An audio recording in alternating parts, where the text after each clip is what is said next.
She's just a wife. Darren laughed loudly at his company's annual holiday party, gesturing dismissively toward me as I stood quietly by the champagne table in my elegant black dress. His colleagues chuckled nervously while I smiled politely, playing the perfect supportive spouse.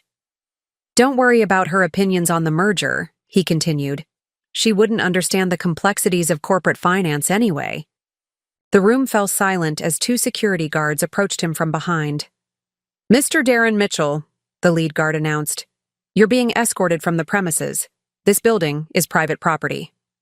Before we jump back in, tell us where you're tuning in from, and if this story touches you, make sure you're subscribed, because tomorrow I've saved something extra special for you. Darren's face went white as he turned to see me holding up a key card. "Actually," I said calmly, "I'm Taylor Blackwood Mitchell, CEO of Blackwood Industries, and you're fired." The crystal chandeliers of the 42nd floor cast elegant shadows across the crowded conference room as Blackwood Industries' annual holiday party reached its peak. Through the floor-to-ceiling windows, Chicago's skyline glittered like scattered diamonds against the December night. I stood near the champagne fountain, watching my husband of 3 years hold court with his colleagues from the Mergers and Acquisitions Department, completely unaware that he was celebrating in a building I owned. Darren looked handsome in his tailored navy suit, his blonde hair perfectly styled, his confident smile radiating the charm that had first attracted me at Northwestern University 8 years ago. Back then, I was Taylor Blackwood, a business major keeping my family legacy carefully hidden. Tonight, I was Mrs. Taylor Blackwood Mitchell, and to everyone in this room except 2 people, I was simply Darren's wife, a pretty accessory with no real understanding of the corporate world swirling around me. The irony was almost poetic. Darren worked for the very company my grandfather had built from nothing, the empire my father had expanded across 3 continents before his unexpected death 2 years ago. For the past 18 months, I had been serving as CEO under my maiden name while maintaining the fiction of being just a wife in my personal life. It was a delicate balance that was about to come crashing down. "Taylor, darling, come meet the team," Darren called out, his voice carrying that slightly condescending tone I'd grown to recognize over the past year. He wrapped his arm around my waist as I approached, his grip possessive rather than affectionate. "Everyone, this is my wife, Taylor. She's the one I was telling you about. Keeps me grounded. You know how it is." The group smiled politely. I recognized most of them. Patrick Chen from Corporate Development, Benedict Torres from Legal, Harry Whitfield from International Acquisitions. They had no idea they were looking at their actual boss. Only my assistant Faye and my head of security, Kennedy, knew my true identity in social settings. "So nice to meet you all," I said softly, playing my role perfectly. "Darren speaks about his work constantly at home. It sounds so complex and important." "It really is," Patrick agreed, clearly trying to be kind. The Henderson Industries acquisition alone required months of financial modeling and strategic planning. Nodded as if this was fascinating new information, rather than a deal I had personally approved 3 weeks ago after reviewing Darren's surprisingly mediocre contribution to the proposal. He had been assigned to the team as a junior analyst, though he somehow managed to take credit for insights that had actually come from Benedict's brilliant legal framework.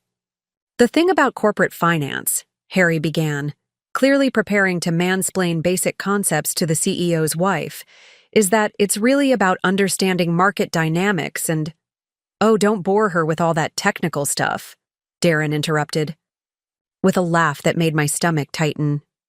"Taylor's more interested in planning dinner parties and redecorating the house. Isn't that right, sweetheart?" The condescension in his voice was thick enough to cut. Around us, the conversation had drawn the attention of nearby colleagues, including several senior executives who definitely knew who I was. I caught sight of Thea Morrison, my VP of Strategic Planning, watching from across the room with barely concealed horror. "Actually," I began carefully, "I find business quite fascinating, especially the Henderson deal. Wasn't that primarily focused on expanding into renewable energy markets?" The men looked surprised that I knew even this basic detail. Darren's grip on my waist tightened slightly, a warning I'd learned to recognize. "See, she does pay attention," he said with that same patronizing chuckle. "Though I'm sure the technical aspects would be over her head. The regulatory compliance alone requires years of experience to understand." I had personally spent 6 months navigating those exact regulatory requirements with our legal team, but I smiled sweetly and nodded. "Of course. It sounds incredibly complicated." The conversation continued around me, with Darren gradually positioning himself as more central to various projects than he actually was. I listened to him inflate his role in the Henderson acquisition, claim strategic insights that had come from other team members, and generally present himself as a rising star in the company I had been running since I was 24 years old. "The board is really impressed with my work," he was saying to Benedict. "I wouldn't be surprised if they fast-track me for a senior position, maybe even VP level within the next year or two." This was news to me, considering his last performance review had been decidedly average, but I maintained my expression of proud, devoted wife while internally calculating exactly how much damage his overconfidence was about to cause. The turning point came when Fiona Walsh, our newest board member and family friend, approached the group. She was one of the few people who knew both my professional and personal identities, and I could see the confusion in her eyes as she took in the scene. "Darren," she said carefully, "I don't believe we've been formally introduced. I'm Fiona Walsh." "Pleasure to meet you," Darren replied, immediately shifting into networking mode. "I'm Darren Mitchell, M&A team, and this is my wife, Taylor." Fiona's eyebrows rose slightly. "Your wife?" "That's right," Darren said, pulling me closer with obvious pride. "She's just a wife, really. Doesn't get involved in the business side of things. Keeps the home fires burning while I focus on the serious work." The words hung in the air like a physical blow. Around us, conversations gradually stopped as people processed what he had just said. Several senior executives turned to stare, their expressions ranging from shock to secondhand embarrassment. "Just a wife," Fiona repeated slowly, her voice dangerously quiet. "Exactly," Darren continued, completely oblivious to the tension he was creating. "Don't worry about her opinions on the merger strategy or anything like that. She wouldn't understand the complexities of corporate finance anyway. Better to leave the thinking to those of us with actual business experience." The silence that followed was deafening. I could see Thea reaching for her phone, probably alerting security. Several other executives were backing away slowly, as if anticipating an explosion. I looked around the room, at the company my grandfather had built in the building my family had designed, surrounded by employees whose careers I had personally shaped, and felt something crystalline and cold settle in my chest. "You're absolutely right," I said quietly, my voice carrying just far enough to be heard by the growing crowd of onlookers. "I should definitely leave the thinking to those with actual business experience." That's when I raised my hand, and Kennedy appeared with her security team. The rest, as they say, was about to become company legend. The story of how Darren Mitchell became my husband begins 8 years earlier in the lecture hall of Northwestern University's Kellogg School of Management. I was 20 years old, sitting in the back row of Professor Hamilton's advanced corporate strategy class, wearing a simple sweater and jeans, my dark hair pulled back in a practical ponytail. To my classmates, I was just another business major, studious, quiet, unremarkable. They had no idea that I had been attending board meetings since I was 16, or that I could read a balance sheet faster than most MBA graduates. My grandfather, William Blackwood, had founded Blackwood Industries in 1952 with nothing but a small manufacturing contract and an unshakable belief in American ingenuity. By the time my father, James Blackwood, took over in 1985, the company had grown into a mid-sized industrial conglomerate with operations across the Midwest. But it was my father who transformed Blackwood Industries into a global empire. Preparing and narrating this story took us a lot of time, so if you are enjoying it, subscribe to our channel. It means a lot to us. Now back to the story. Under his leadership, we expanded into renewable energy, commercial real estate, and strategic acquisitions that positioned us as a major player in sustainable technology. By 2010, we were valued at over $2 billion, with offices in 12 countries and more than 15,000 employees worldwide. The succession plan had always been clear. I would inherit the company. Not because I was the only child, but because I had earned it. While other teenagers were worrying about prom dates and college applications, I was studying quarterly reports and learning to read market trends. My summers weren't spent at camps or beaches. They were spent in boardrooms, shadowing executives and understanding every aspect of the business I would one day lead. Understanding money is important, my father used to say during our weekly breakfast meetings at his downtown office. But understanding people is everything. Never let them see all your cards, Taylor. Information is power, and power shared is power lost. This philosophy had shaped my approach to college. I deliberately chose Northwestern over Harvard or Wharton, wanting to blend in rather than stand out. I used my mother's maiden name, Taylor Blackwood, instead of the more recognizable Taylor Blackwood James, and carefully crafted an image of upper-middle-class normalcy. My classmates knew I came from a business family, but assumed it meant my father was a regional manager or small business owner. The strategy worked perfectly until Darren Mitchell walked into my life. He was everything I wasn't: confident, outgoing, effortlessly charming. Where I calculated every word, he spoke with natural ease. Where I observed from the sidelines, he commanded attention from the center of every room. He was tall and athletic, with the kind of easy smile that made people want to be around him. His father owned a successful chain of sporting goods stores throughout Illinois, making him comfortably wealthy, but not extraordinarily so. We were paired together for a semester-long project analyzing merger strategies in the retail sector. I had chosen the topic deliberately. It was something I actually knew quite a bit about, having watched my father execute 3 major acquisitions in the previous year. But I was careful to let Darren take the lead, offering insights that seemed intuitive rather than informed by real experience. "You're really good at this," he said one evening as we worked late in the library, our laptops open among scattered financial documents. Most people don't think about the human element in acquisitions, how employee retention affects long-term value creation. I had learned that particular lesson at age 17, watching my father navigate the delicate integration of a German manufacturing subsidiary. But to Darren, I simply smiled and said, "I guess I'm just good at putting myself in other people's shoes." Our partnership was seamless. Darren brought charisma and presentation skills that I genuinely admired, while I provided analytical depth and strategic thinking that complemented his strengths perfectly. Our project earned the highest grade in the class, and more importantly, it earned us something neither of us had expected: each other. The romance developed gradually, naturally. Study sessions turned into coffee dates, which turned into long walks along Lake Michigan, which turned into something that felt like the real thing.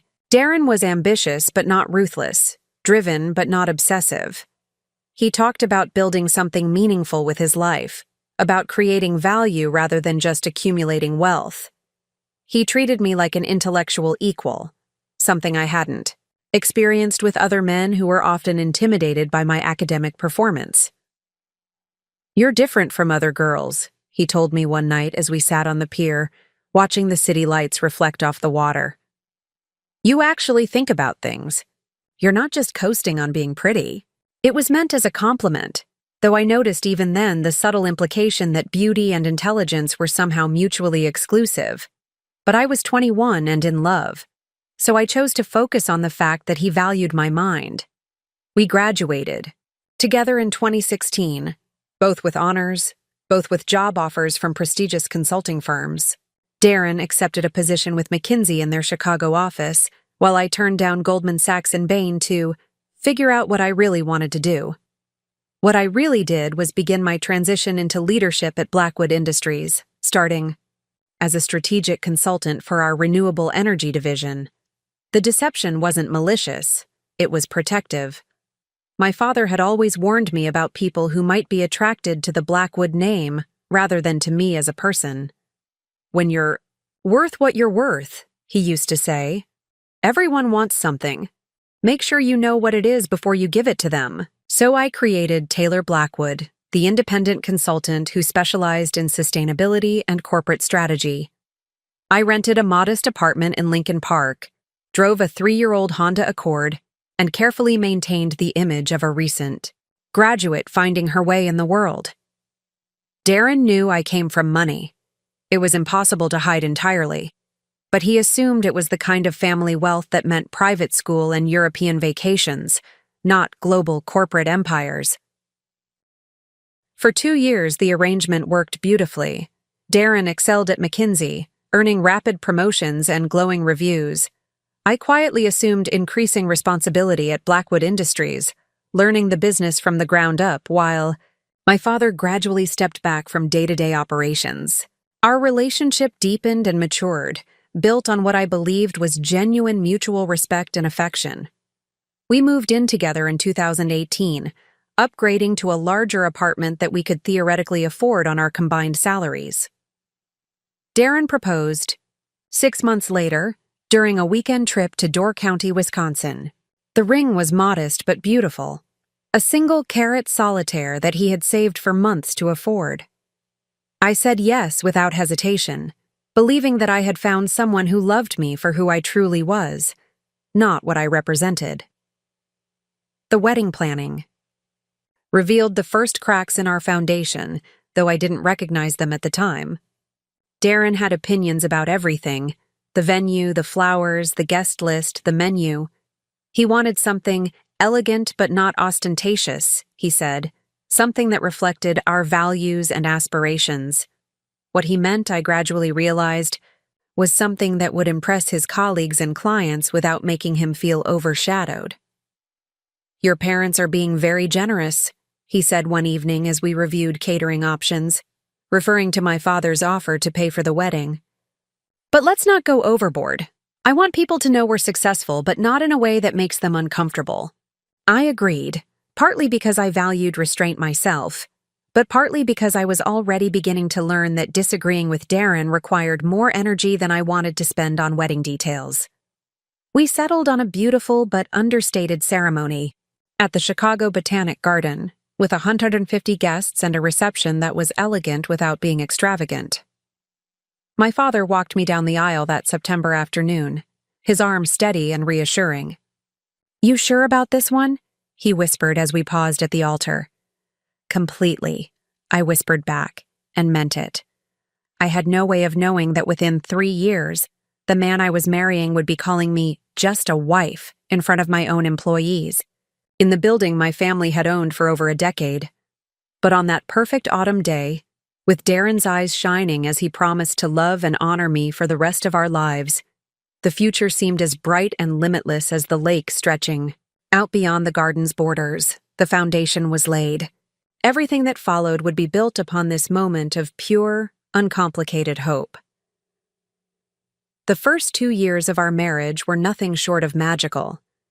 Darren and I moved into a stunning 2-bedroom condo in River North, with floor-to-ceiling, windows overlooking the Chicago River, and enough space for both of us to work from home when needed. The mortgage was well within our supposed combined income, though I quietly covered the down payment through what Darren believed was a generous wedding gift from my parents. Our life together felt like a perfectly choreographed dance. Darren would leave for McKinsey each morning at 7:30. Impeccably dressed and radiating the kind of confidence that made clients trust him with million-dollar decisions. I would wait exactly 15 minutes after his departure before transforming into my other life, changing from yoga pants and a Northwestern sweatshirt into tailored business suits, grabbing my real laptop and phone, and heading to Blackwood Industries to run a multi-billion-dollar corporation. The dual existence was exhausting but exhilarating. At McKinsey, Darren was making a name for himself as a rising star in their energy sector practice, leading client engagements with renewable energy companies and sustainable technology firms. He had no idea that several of his most successful projects involved companies that were actually Blackwood subsidiaries or joint venture partners. When he came home excited about landing a consulting contract with Meridian Solar, one of our portfolio companies, I celebrated with him as enthusiastically as any proud wife would. They specifically requested me for the engagement, he told me over dinner at our favorite restaurant, Gibson's Bar and Steakhouse, where we celebrated all our major milestones. The CEO said she'd heard great things about my work in the renewable space. This could be the project that gets me promoted to principal. I smiled and raised my wine glass, knowing that Patricia Vance, Meridian's CEO, had indeed requested him specifically, because I had mentioned that my husband was particularly talented and might be valuable for their upcoming strategic planning initiative. It was a small manipulation, but one that served both our interests. Darren got the high-profile project he deserved, and I got insight into how McKinsey approached problems that were similar to challenges we faced at Blackwood. Meanwhile, my own responsibilities at the company were expanding rapidly. My father had been diagnosed with early-stage prostate cancer in late 2019, and while his prognosis was excellent, the diagnosis had prompted conversations about succession planning that we had been avoiding for years. "You're ready," he told me during one of our Sunday morning walks along the lakefront, a tradition we had maintained since I was a child. "You've been ready for longer than either of us wanted to admit. The board knows it, the senior executives know it, and deep down, you know it too." The transition began slowly and carefully. I started attending more external meetings, representing Blackwood at industry conferences and building relationships with other CEOs in our sector. I gradually took over the quarterly earnings calls, the strategic planning sessions, and the major acquisition discussions. By early 2020, I was functioning as CEO in all but title, while my father focused on the board chairman role and long-term vision. The COVID pandemic, strangely enough, made everything easier. With everyone working remotely, I could attend video calls as Taylor Blackwood, CEO of Blackwood Industries, while Darren worked from our dining room table, completely unaware that his wife was making decisions that affected thousands of employees and millions of dollars in revenue. Our home office setup was carefully arranged so that my workspace was invisible from his camera angle, and our schedules rarely overlapped during business hours. Those months were some of the happiest of our marriage. We cooked together, watched movies, took long walks through the empty streets of downtown Chicago, and talked for hours about our dreams and ambitions. Darren was supportive when I told him I was considering starting my own consulting firm, and I was equally encouraging when he shared his goal of making partner at McKinsey before he turned 30. "We're a good team," he said one evening as we sat on our balcony, watching the sunset paint the river in shades of gold and amber. "We bring out the best in each other." I believed that completely. Despite the deception about my identity, everything else about our relationship felt genuine and healthy. We challenged each other intellectually, supported each other emotionally, and shared a vision of building something meaningful together. When Darren talked about his work, I could offer insights that seemed intuitive, but were actually informed by my experience running a similar type of organization. When I needed to vent about client problems or strategic challenges, he provided thoughtful advice that often proved surprisingly useful. The formal transition of power at Blackwood Industries happened in September 2020, on my 26th birthday. The board vote was unanimous, and the announcement was made quietly during a virtual board meeting that I attended from our guest bedroom while Darren worked client calls from the living room. "Congratulations, Madam CEO," my father said as we celebrated privately over dinner at his penthouse apartment later that evening. "Your grandfather would be so proud." That night, I came home to find Darren waiting with champagne and takeout from my favorite Thai restaurant. He had remembered that I had mentioned having a big presentation that day for my consulting business, and he wanted to celebrate what he assumed had been a successful client meeting. To my brilliant wife, he toasted, pulling me close for a kiss that tasted like Dom Perignon and possibility. Whatever you presented today, I'm sure you knocked it out of the park. If only he had known that what I had presented was my vision for the next 5 years of growth at one of Chicago's largest privately held corporations, and that the client who had approved it was actually a board of directors that now reported to me. The irony was delicious, but it was also becoming complicated. As 2020 turned into 2021, Darren's career continued to accelerate. He was promoted to principal ahead of schedule, landed several major clients, and began to be recognized as one of McKinsey's most promising young partners. His success was genuine and well-deserved, but it was also increasingly built on expertise in industries where Blackwood Industries was a major player. More concerning was the subtle shift I began to notice in how he talked about our respective careers. When we attended business school reunions or social events with other couples, Darren would introduce himself first, then add me as an afterthought. I'm a principal at McKinsey, focusing on energy and sustainability consulting, he would say. And this is my wife Taylor. She runs a small consulting practice. The word small stung more than it should have, particularly since Blackwood Industries' annual revenue was roughly equivalent to the GDP of several small countries. But I told myself it was just a reflection of his limited understanding of my actual work, not a deliberate minimization of my achievements. Looking back, I can see that this was when the foundation began to shift beneath us. Success was changing Darren in ways that were too subtle to address, but too significant to ignore. The man who had fallen in love with my intelligence was slowly becoming someone who saw my career as secondary to his own. The partnership that had felt so natural in college was evolving into something more hierarchical, more traditional, more limiting. But in the moment, surrounded by the glow of our shared accomplishments and mutual affection, these changes felt like minor adjustments rather than fundamental shifts. We were still the power couple from Northwestern, still the team that brought out the best in each other, still building toward a future that seemed bright and limitless. The peak was beautiful, while it lasted. From up there, it was impossible to see how far we had to fall. The changes started so gradually that I almost missed them entirely. It began with something as simple as dinner reservations. For the first 3 years of our marriage, Darren had always asked where I wanted to go when we planned date nights. "Your choice, babe," he'd say, genuinely interested in my preferences. But sometime in early 2021, those conversations shifted into announcements.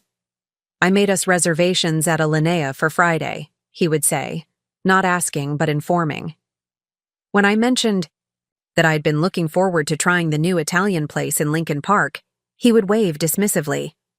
"Trust me, Alinea will be much more impressive. I'm meeting with the Henderson Group next week, and Marcus mentioned he loves Grant Akatz's work." It was such a small thing that pointing it out would have seemed petty.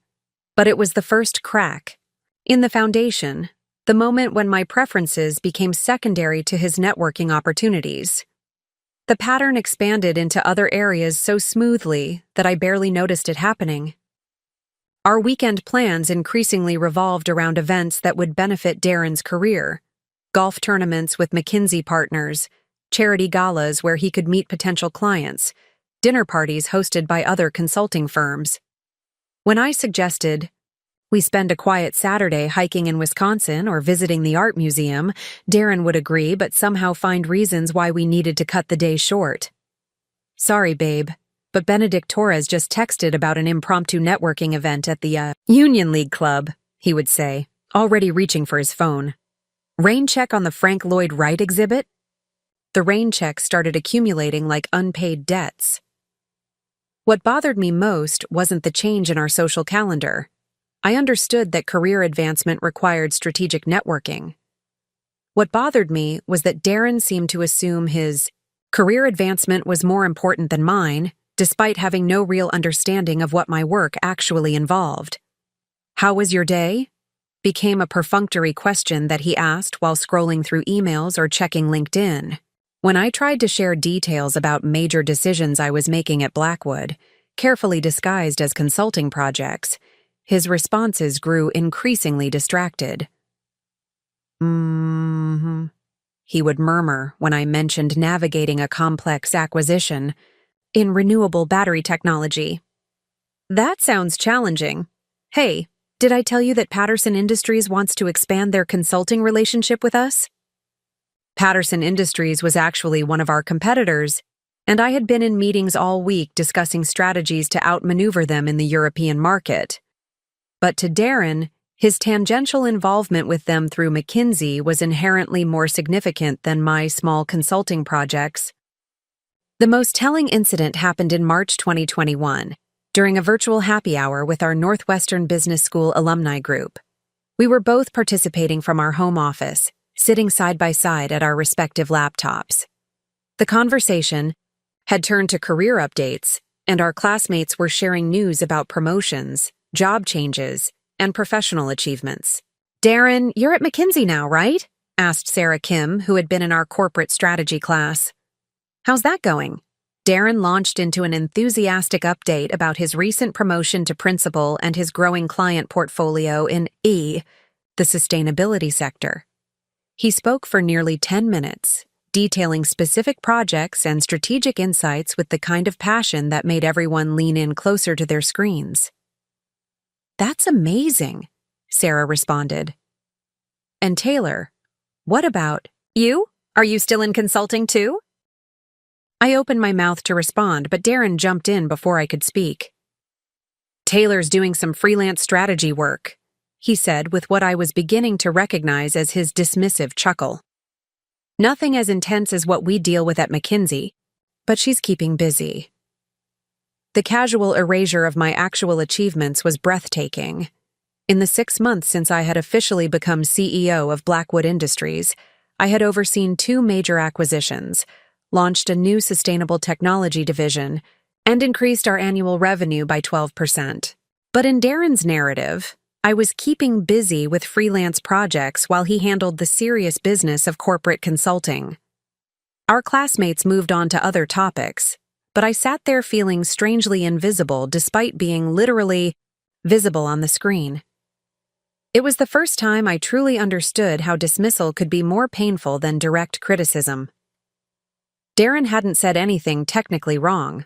I was indeed doing strategy work, and from his perspective, it probably did seem less intense than McKinsey's high-pressure environment.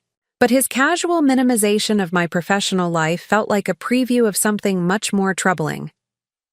After the call ended, I tried to address it directly. "I felt like you cut me off when Sarah asked about my work," I said, keeping my tone light and curious rather than accusatory.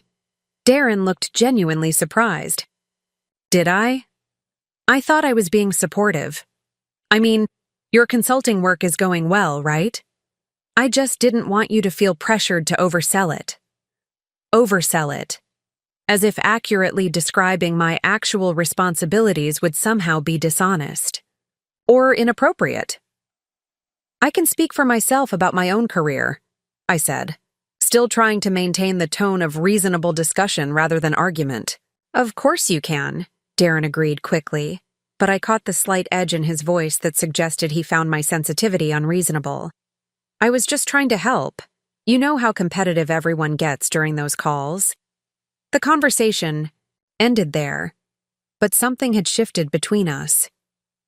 For the first time in our relationship, I felt like Darren saw me as someone who needed his protection from my own ambitions, rather than as a partner whose achievements complemented his own.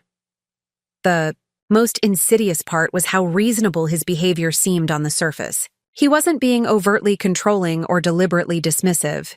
He was being what he probably considered protective and supportive, ensuring that I didn't embarrass myself by overstating my professional importance in front of our high-achieving classmates. But the effect was the same. My voice was being gradually diminished, my achievements minimized, and my professional identity reshaped to fit more comfortably alongside his growing success. I began to notice how often he interrupted me in social situations, not maliciously but reflexively, as if his thoughts were inherently more urgent than mine. I noticed how he introduced me at business events. "This is my wife Taylor," rather than "This is Taylor, my wife." A subtle shift that positioned me as an appendage to his identity, rather than a person with my own professional standing. Most troubling of all, I noticed how I was beginning to adapt to these changes rather than challenge them. It was easier to let Darren take the lead in conversations than to insist on equal speaking time. It was simpler to agree with his restaurant choices than to negotiate for alternatives. It was less complicated to accept his characterization of my work than to correct it in ways that might raise uncomfortable questions about what I actually did for a living. The cracks were small, barely visible, easily explained away as minor adjustments in a healthy relationship. But they were spreading, and I was starting to understand that foundations can crumble gradually before they collapse all at once. By the fall of 2021, what had started as small cracks had evolved into a systematic pattern of diminishment that I was finally beginning to recognize. The changes weren't dramatic enough to confront directly, but they were consistent enough to create a new dynamic in our marriage, one where Darren's voice carried more weight than mine in virtually every situation. The transformation was most evident during social gatherings. At a dinner party hosted by one of Darren's McKinsey colleagues, I watched him hold court with a group of consultants and their spouses, discussing the challenges of sustainable energy policy. It was a topic I knew intimately. Blackwood Industries had just completed a major wind farm acquisition in Iowa, and I had spent weeks in meetings with federal regulators about renewable energy incentives. "The real issue," Darren was saying, "is that most politicians don't understand the economic complexities of transitioning from fossil fuels. They think you can just flip a switch and suddenly have green energy everywhere." I opened my mouth to add a point about grid infrastructure challenges, but Darren continued without pausing. "At McKinsey, we've been working with several major utilities to develop transition strategies that actually make financial sense. It's not just about being environmentally responsible, it has to be economically viable." "That's fascinating," said Caroline Walsh, the wife of one of Darren's partners. "Taylor, do you work in this area too?" Before I could respond, Darren answered for me. "Taylor does some consulting work, but more on the administrative side. She's really good with the organizational stuff, keeping projects on track, managing timelines, that sort of thing." Organizational stuff. I was the CEO of a company that owned 4 wind farms, 2 solar installations, and a cutting-edge battery storage facility. But in Darren's narrative, I helped keep track of schedules. "Actually," I interjected, "I work quite a bit with renewable energy policy." The regulatory environment is incredibly complex, especially when you're dealing with multi-state projects that cross different jurisdictional boundaries. Darren's smile tightened almost imperceptibly. "Right, but that's more on the compliance side," he said, patting my hand in a gesture that felt patronizing rather than affectionate. "The strategic planning is where things get really complicated." The conversation moved on, but I sat there feeling erased. Not just dismissed, erased. As if my actual expertise had been rewritten into something more palatable, more traditionally feminine, more supportive of Darren's positioning as the serious professional in our marriage. This pattern extended into our personal interactions as well. When we discussed major purchases for our condo, Darren increasingly framed the conversations as him making informed decisions while graciously consulting me for input. We needed a new television, and I had researched models, compared prices, and identified the best option for our space and budget. But when we went to the store, Darren immediately began talking to the salesperson as if he were the primary decision maker.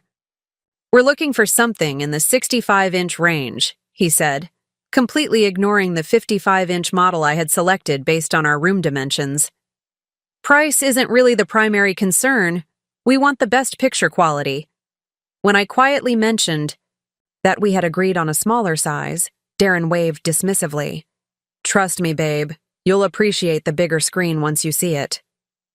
We left with a television that was too large for our space and cost nearly double what we had budgeted. When I tried to discuss it later, Darren explained that he had experience with these kinds of purchases and knew what would work best.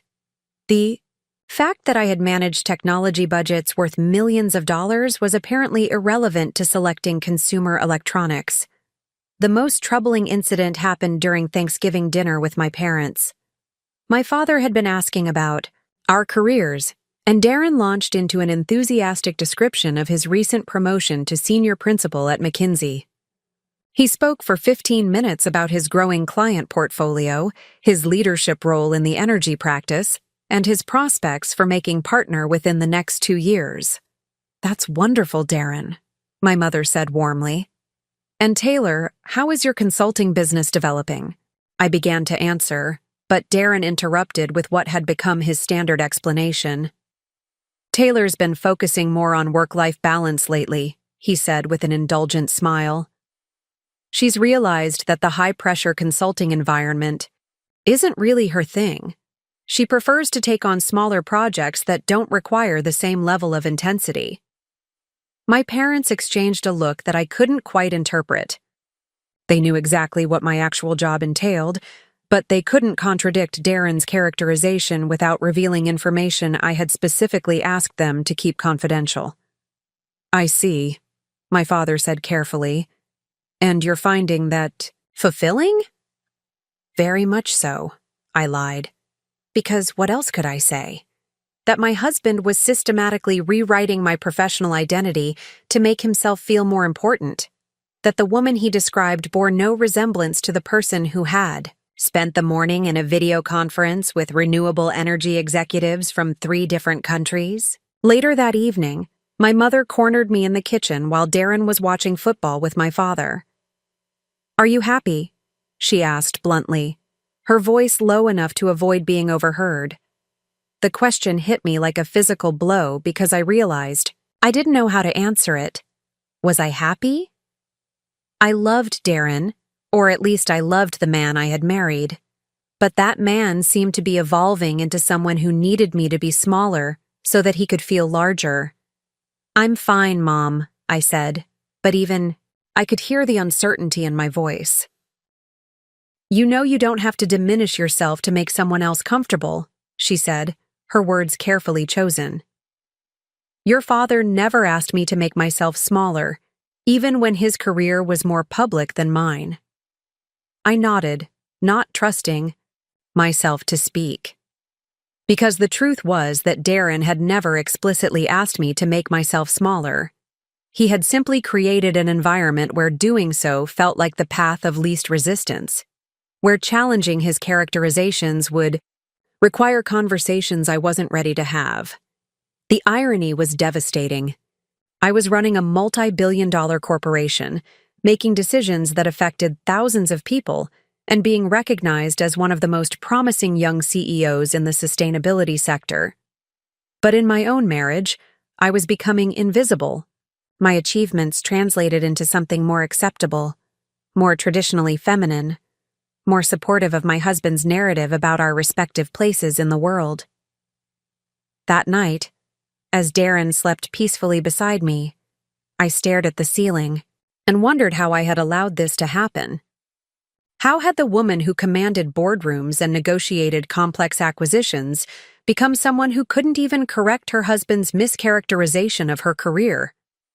The answer was both simple and terrifying. It had happened gradually, one small concession at a time, until I had forgotten what it felt like to take up my full space in the world. The foundation wasn't just cracking anymore. It was actively being undermined, and I was starting to realize that I might be the only one who could stop it. The moment that shattered everything happened on a Tuesday evening in February 2022, during what should have been a celebration. Darren had just been offered a partnership track at McKinsey, the youngest person in the Chicago office to achieve that milestone. I was genuinely proud of him, despite everything else that had been deteriorating between us. His success was real and hard-earned, and I wanted to celebrate it properly. I had made reservations at Gibson's Bar and Steakhouse, our traditional celebration spot, and arranged for a bottle of his favorite champagne to be waiting at our table. What I hadn't anticipated was that Darren would invite 3 of his McKinsey colleagues to join us without consulting me first. "I hope you don't mind," he said as we walked into the restaurant, and I saw Patrick Chen, Benedict Torres, and Harry Whitfield already seated at what I had assumed would be our intimate table for 2. The guys wanted to celebrate too, and I thought it would be good to include them. I minded, but saying so would have made me look petty and unsupportive. So I smiled and played the role of the gracious wife, congratulating the men on Darren's achievement and listening as they discussed the implications for his career trajectory. "Partnership track at 31, Patrick said, raising his glass. "That's seriously impressive, man. Most people don't make it until their mid-30s at the earliest." "It's all about client development and thought leadership," Darren replied, settling into what I had come to recognize as his holding court mode. "You have to position yourself as more than just a consultant. You have to be a strategic advisor, someone clients see as an extension of their own leadership team." The conversation continued in this vein for nearly an hour, with Darren explaining his philosophy of client relationships and the other men asking increasingly detailed questions about his approach to business development. I sat quietly, occasionally, nodding or smiling, feeling more like a decorative accessory than a participant in the conversation. Finally, Benedict turned to me with what seemed like genuine interest. "Taylor, you're in consulting too, right? Do you find the client development aspect as challenging as Darren makes it sound?" It was a perfectly reasonable question, and one that I could have answered with considerable expertise. Building and maintaining client relationships was one of my strongest skills as CEO. I had personally negotiated partnerships with some of the largest corporations in North America and Europe. But before I could respond, Darren jumped in with his now familiar explanation. "Taylor works more on the operational side," he said with that dismissive chuckle that had become his signature response to questions about my career. "She's not really involved in the high-stakes client management that we deal with at places like McKinsey. Her projects are more—" He paused, searching for the right word. "More manageable. Less pressure. Less pressure." I was sitting there, having just spent the afternoon in a conference call with executives from a German automotive company, negotiating the terms of a joint venture worth over $200 million. But in Darren's narrative, I handled manageable projects that didn't require the sophisticated skills needed for real consulting work. "Still," Harry interjected politely, "any insights from the operational perspective would be interesting to hear." I opened my mouth to respond, but Darren continued talking as if Harry hadn't spoken. "The thing about partnership track," he said, "is that it's not just about billable hours anymore. You have to think strategically about practice development, industry positioning, all the macro-level stuff that most consultants never have to consider." And then he said the words that changed everything between us. "It's probably hard for someone like Taylor to understand, but when you're operating at this level, every decision has implications that ripple through the entire organization. You can't just focus on your individual projects anymore. You have to think about how your work affects the broader strategic direction of the firm." Someone like Taylor. As if I were inherently incapable of understanding strategic thinking. As if my gender, my personality, or my supposedly small-scale consulting work had made me fundamentally unable to grasp the complexities of organizational leadership. The silence that followed was deafening. Patrick, Benedict, and Harry all looked uncomfortable, clearly recognizing that Darren had crossed some invisible line. But what struck me most was that Darren himself seemed completely oblivious to what he had just said. He reached for his wine glass and continued talking about partnership expectations, as if he hadn't just publicly declared his wife intellectually inferior. I excused myself to go to the restroom, not because I needed to use it, but because I needed a moment to process what had just happened. Standing in front of the mirror in the elegant bathroom at Gibson's, I looked at my reflection and finally saw clearly what I had been trying to ignore for months. The woman staring back at me was a stranger. She was well-dressed, well-educated, and well-spoken, but she had somehow allowed herself to become invisible in her own life. She had permitted her husband to reshape her identity into something more palatable, more traditionally feminine, more supportive of his narrative about their respective places in the world. But she was also the CEO of one of Chicago's most successful privately held corporations. She was someone who commanded respect in boardrooms across 3 continents. She was a woman who had been trained from childhood to lead, to make difficult decisions, and to never accept less than what she deserved. The cognitive dissonance was finally too great to ignore. When I returned to the table, the conversation had moved on to other topics, but I could barely focus on what anyone was saying. All I could think about was how many times over the past year Darren had dismissed my capabilities, minimized my achievements, and positioned me as someone who needed his protection from challenges I was actually more qualified to handle than he was. The evening ended with handshakes and congratulations, and Darren and I rode home in relative silence. He seemed energized by the evening, chatting about his career prospects and the opportunities that partnership track would provide. I made appropriate responses, but my mind was elsewhere, calculating and planning in ways that felt familiar from my professional life but foreign in the context of my marriage. "Thanks for tonight," Darren said as we got ready for bed. "I know business dinners aren't always your favorite thing, but it was important to include the team in the celebration." "Of course," I replied automatically, but something fundamental had shifted inside me. That night, as Darren slept peacefully beside me, I lay awake thinking about the woman I had been before I met him, and the woman I had somehow allowed myself to become. The transformation hadn't been intentional or malicious, but it had been complete. I had traded my authentic self for the promise of a harmonious marriage, and the transaction was finally revealing its true cost. The breaking point wasn't dramatic or violent. It was simply the moment when I stopped being willing to make myself smaller to accommodate someone else's need to feel larger. The moment when I decided that being loved for who I wasn't was actually worse than not being loved at all. The foundation had finally crumbled completely. Now I had to decide what to build in its place. The morning after the dinner at Gibson's, I woke up with the kind of crystalline clarity that comes after a major decision has been made, even if you haven't yet acknowledged it consciously. Darren left for the office at his usual time, kissing me goodbye and mentioning something about a client presentation later that afternoon. I smiled and wished him luck, but internally I was already shifting into a different mode of thinking, one that felt familiar from my professional life, but completely foreign in the context of my marriage.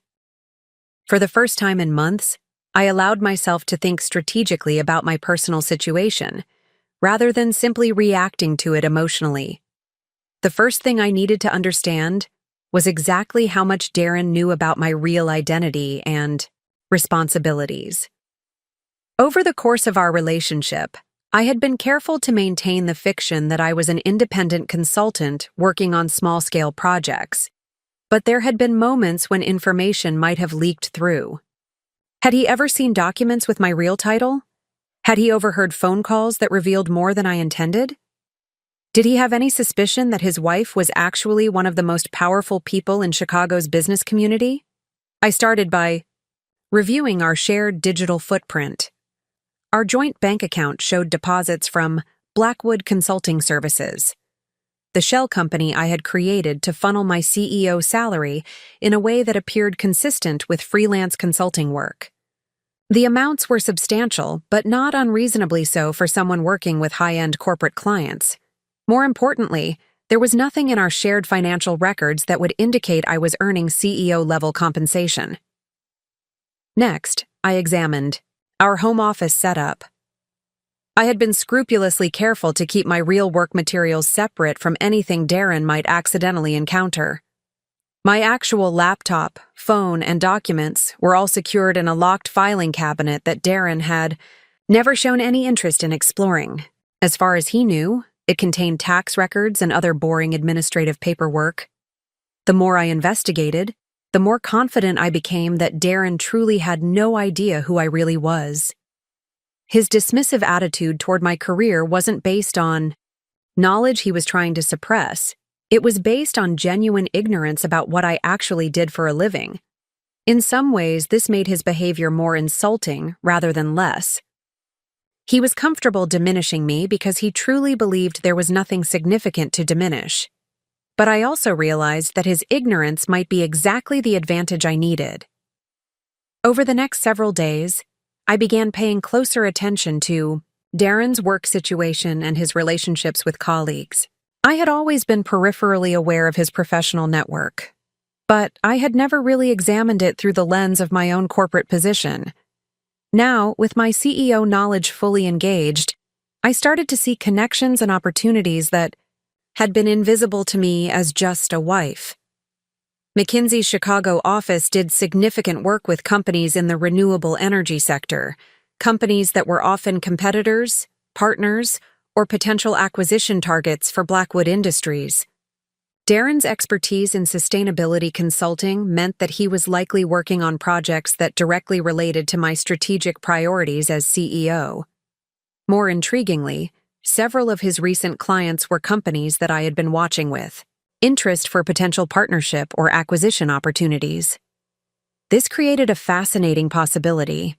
I could potentially use Darren's professional relationships to advance Blackwood's business interests, all while he remained completely unaware of the connection. It would require careful planning and perfect execution, but the potential benefits were enormous. The idea both thrilled and disturbed me. On one hand, it felt like poetic justice, using the dismissive husband who saw me as strategically irrelevant to actually advance my strategic objectives. On the other hand, it represented a level of manipulation that went far beyond anything I had done before in our relationship. But as I thought about it more, I realized that what I was contemplating wasn't really different from what Darren had been doing to me for months. He had been using our marriage to advance his career, leveraging my emotional support, my social connections, and my intellectual contributions while publicly characterizing me as someone whose opinions didn't matter.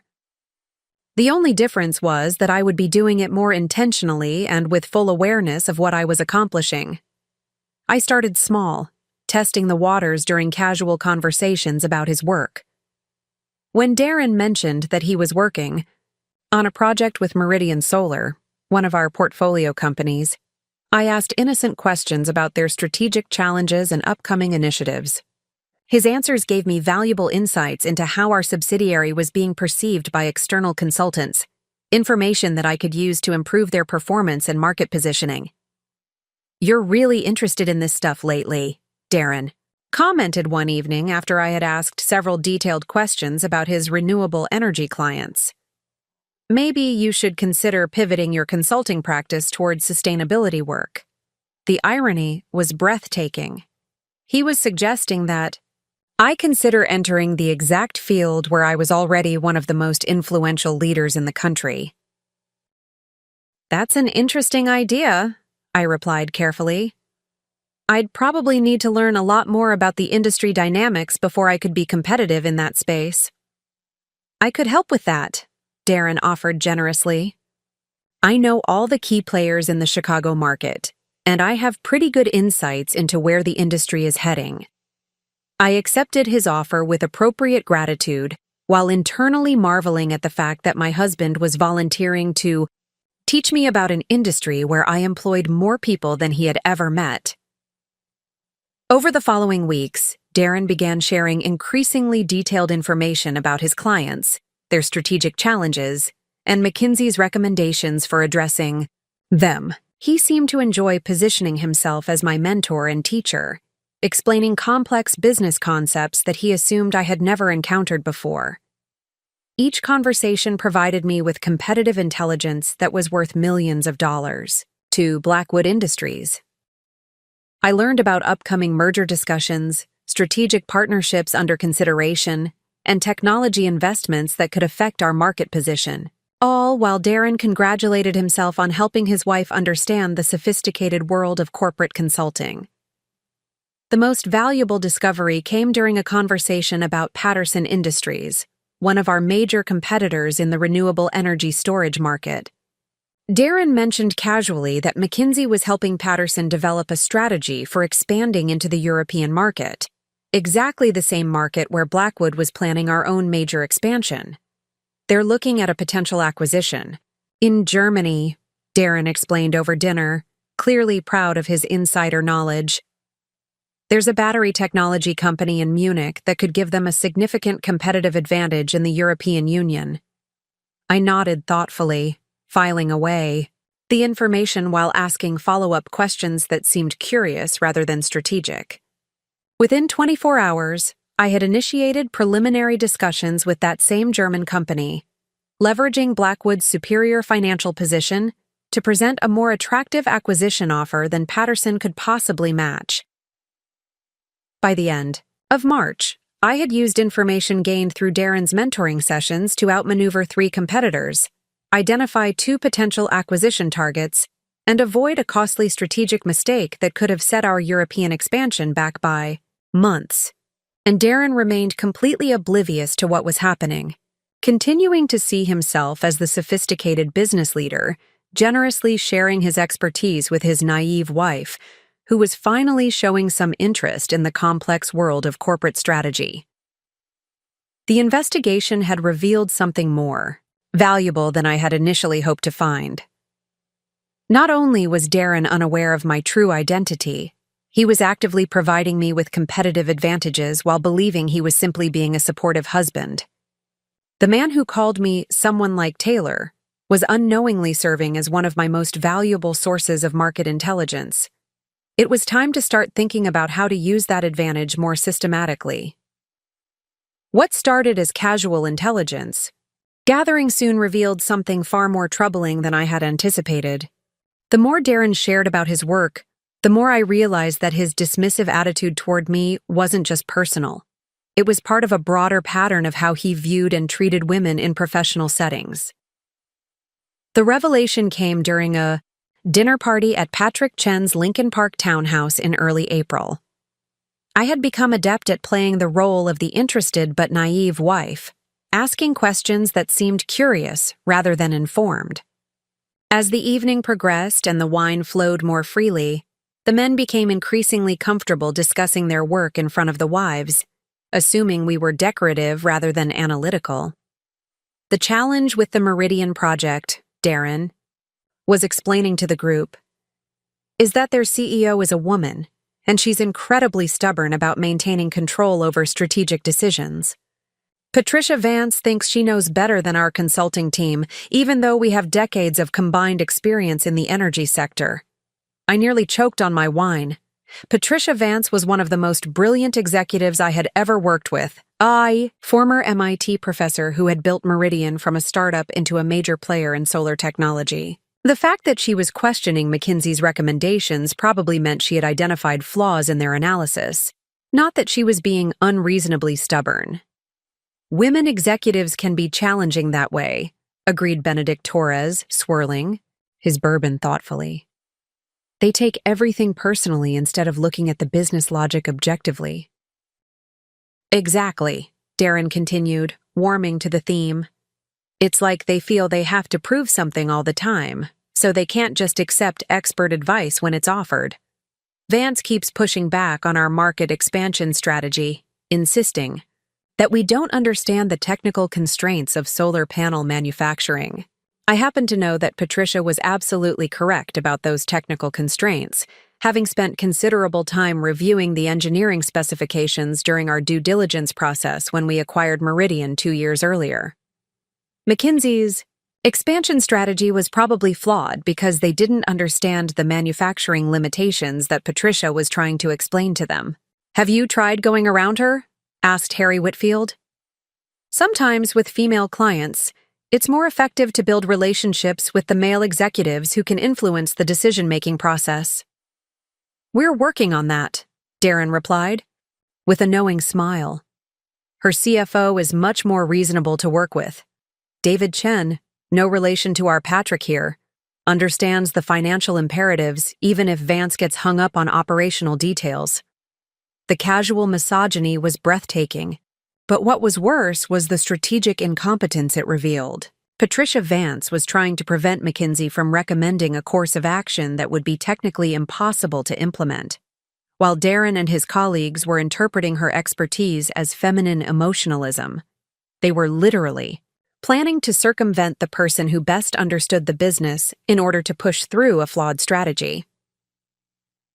As the evening continued, I listened to similar stories about other female clients and colleagues. There was the difficult pharmaceutical CEO who kept questioning their regulatory timeline, probably because she understood FDA approval processes better than they did.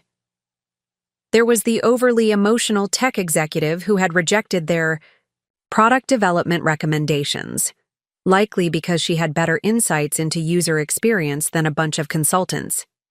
There was the micromanaging retail director who insisted on reviewing their market research methodology, probably because she had spotted errors in their data collection. What struck me most was how comfortable the men were discussing these attitudes in front of their wives, assuming we would either agree with their assessments or be too polite to challenge them.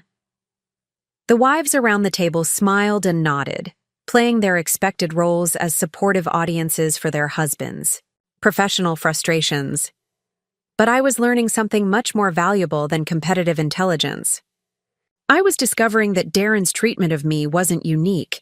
It was part of a systematic pattern of how he and his colleagues approached any woman who threatened their sense of professional superiority.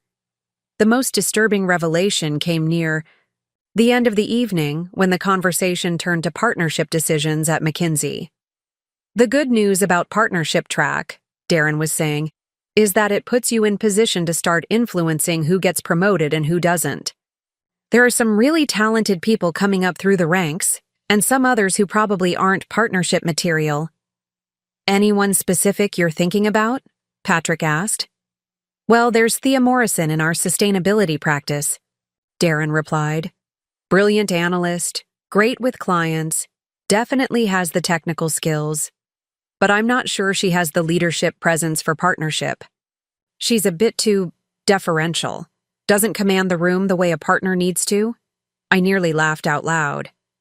Thea Morrison was my VP of Strategic Planning at Blackwood Industries, a woman who regularly commanded rooms full of Fortune 500 executives and had never shown even a hint of deference in any professional setting I had witnessed. If she seemed deferential at McKinsey, it was probably because she had learned that assertiveness was interpreted as abrasiveness when it came from women. Leadership presence is so important, agreed Harry. Clients need to see strength and confidence, especially in high-stakes situations. Women often struggle with that because they're naturally more collaborative and consensus-building. The irony was devastating.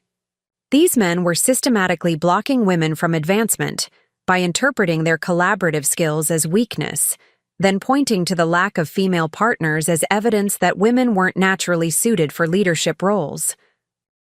As Darren and I walked home that night, I asked carefully crafted questions about the partnership process and his thoughts on colleague development.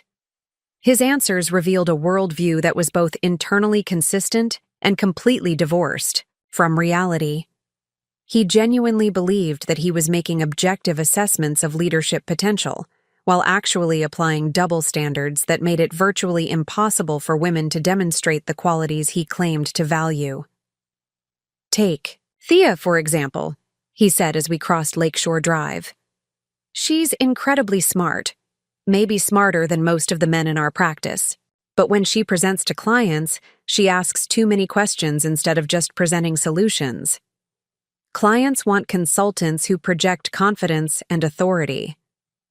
I thought about the last board meeting where Thea had presented her analysis of European market opportunities.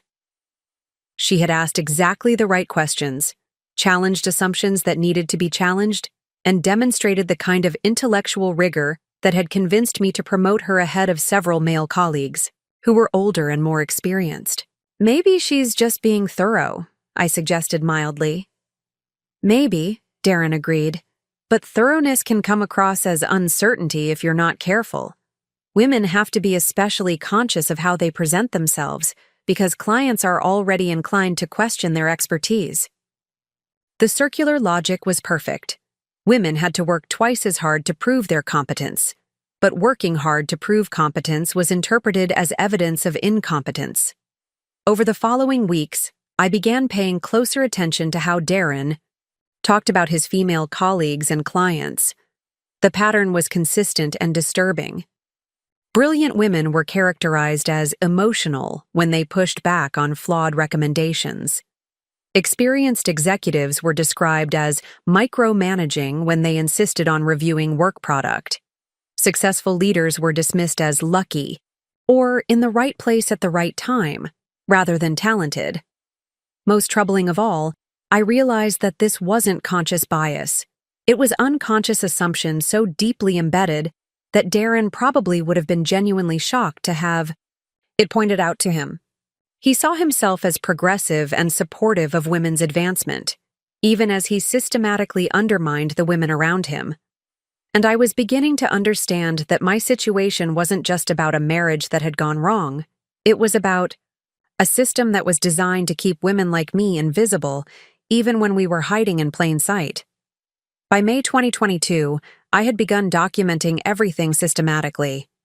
What had started as casual observation had evolved into a comprehensive intelligence-gathering operation that would have impressed any corporate investigator.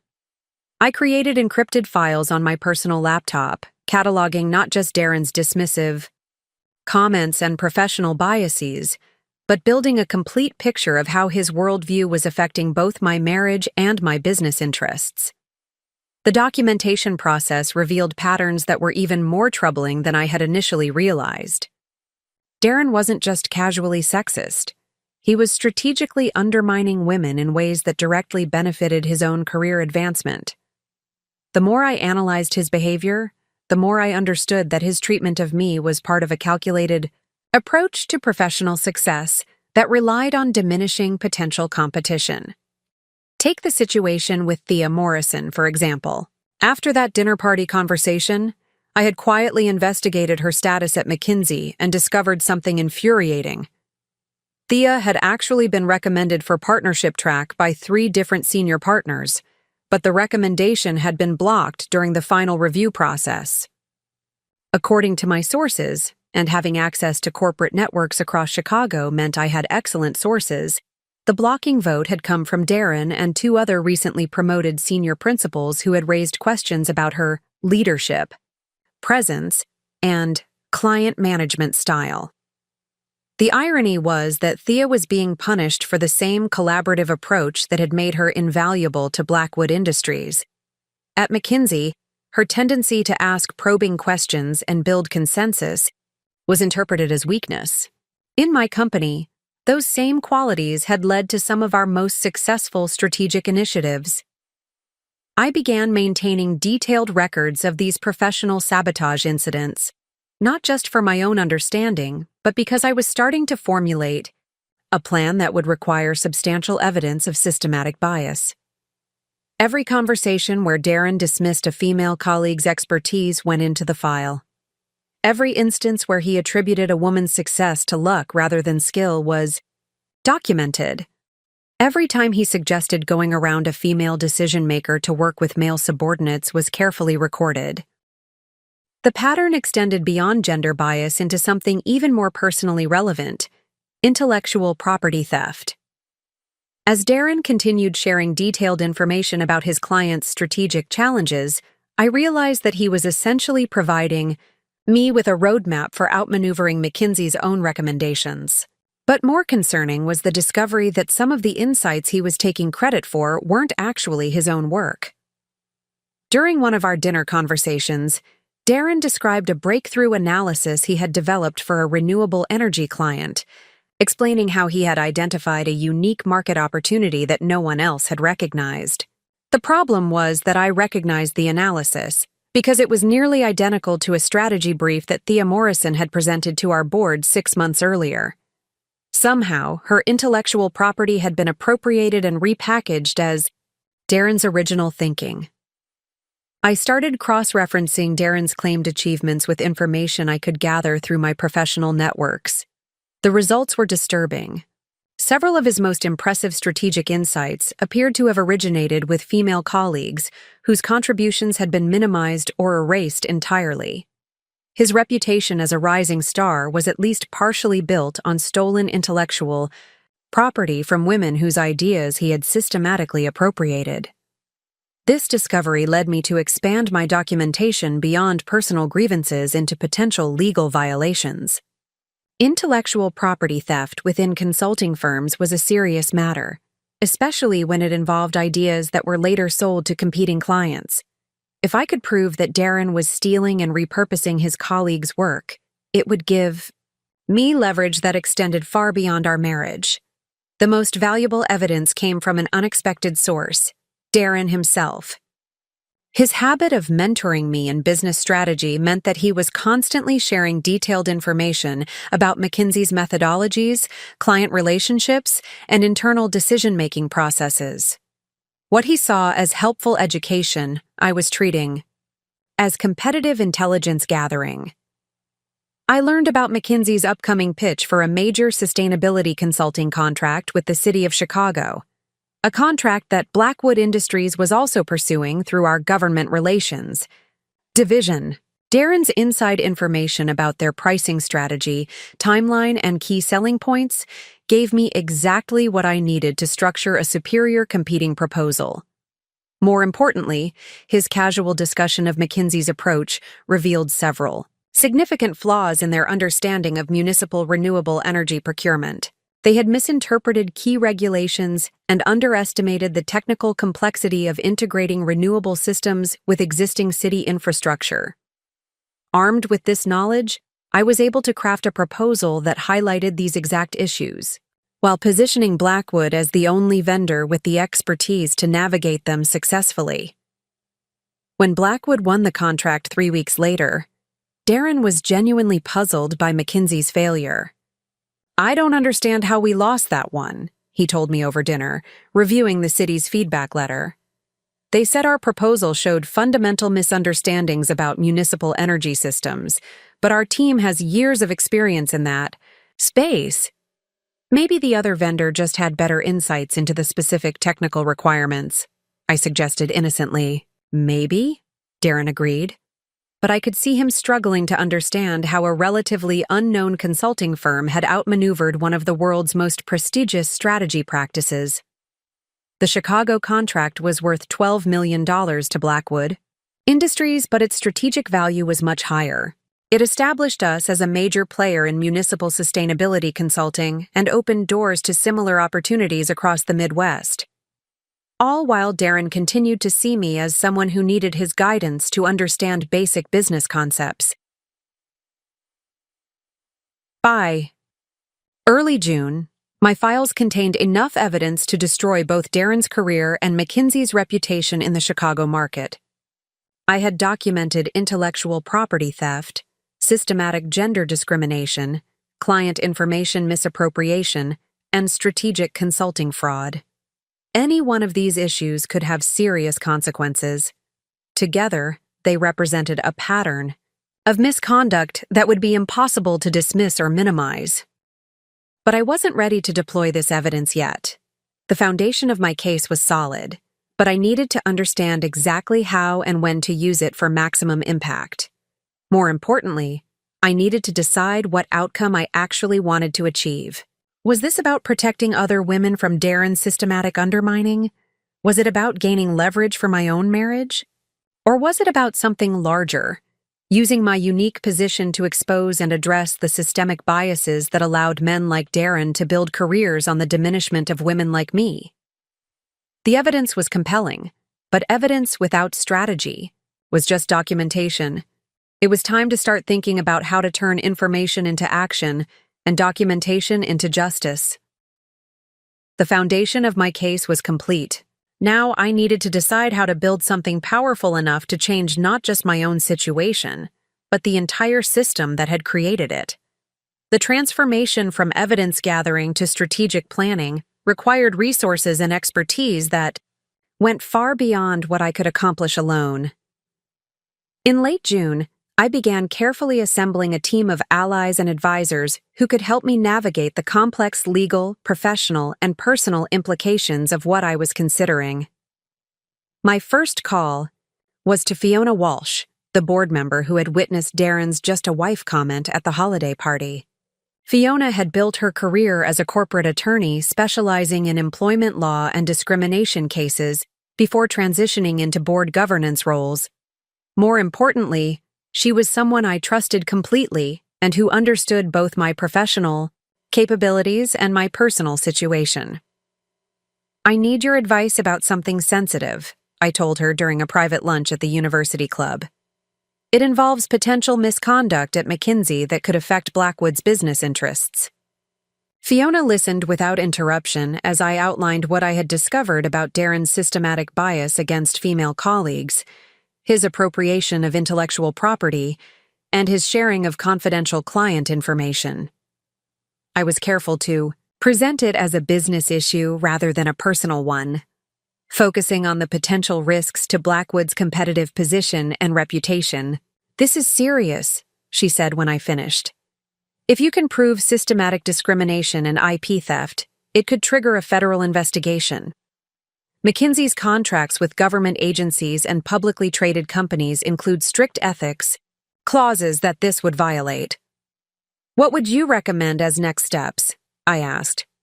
"First, we need to bring in someone with specific expertise in corporate fraud and employment discrimination. Second, we need to document everything according to legal standards that would hold up in court.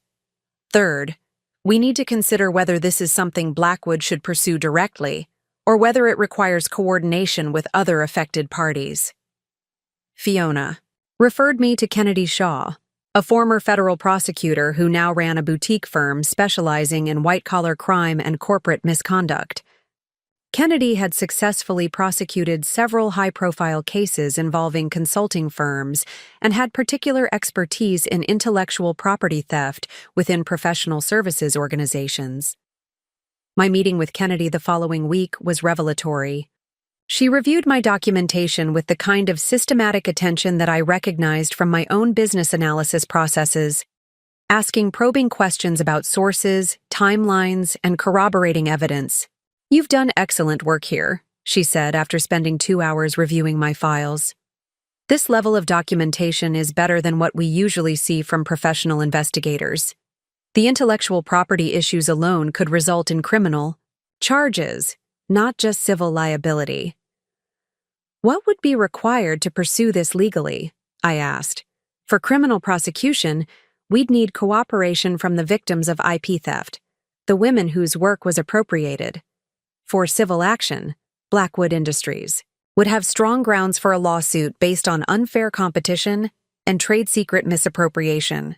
The employment discrimination issues would require coordination with current and former McKinsey employees who were affected."